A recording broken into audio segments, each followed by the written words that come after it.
Hello hello आगे के बोला ही गे आवाजवा नहीं जाई छो। हम पूजवा बोले थी। बड़ी दिन पर पूजा ससुराल हमरा छोड़ के चल गेले, मोबाइलवा बंद कर देले। अरे मौका देख के ना फोन कर रहिया। आगे पूजवा तू यही हमरा से प्यार कैले हाल। अरे चुप रहना रे, बतिये में तो बतियो, फिर मौका ना मिलतो ठीक ना।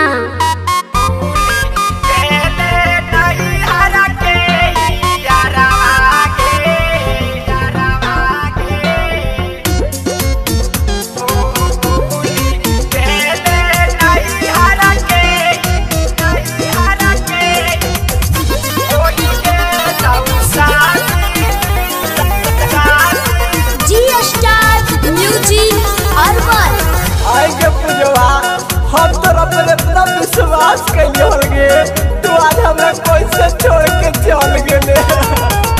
होई गेलौ शादी तोहरा गेले ससुरारी, आगे भूली गेले नहीं हरा के यारवा गे।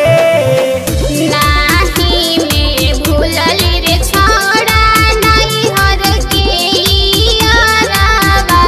अरे रोज रोज देखी तोर सपना मारे।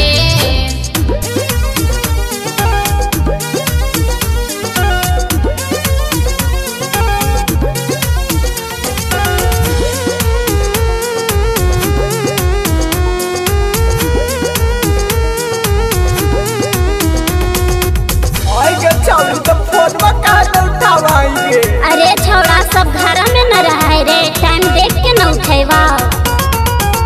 तोहरा लाल गे छौरी ना के ना दुनिया आगे तइयो काहे दिहले बिसराई गे।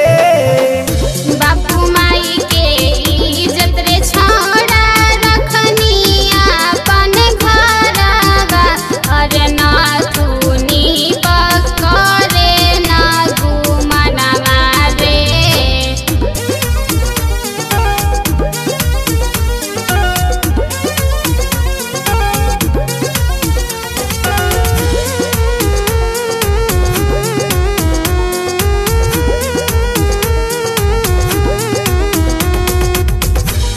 आगे छौरी सुन ले, हमर शराब से तोरा पिलुआ पर तो पिलुआ सुन ले। मनोजा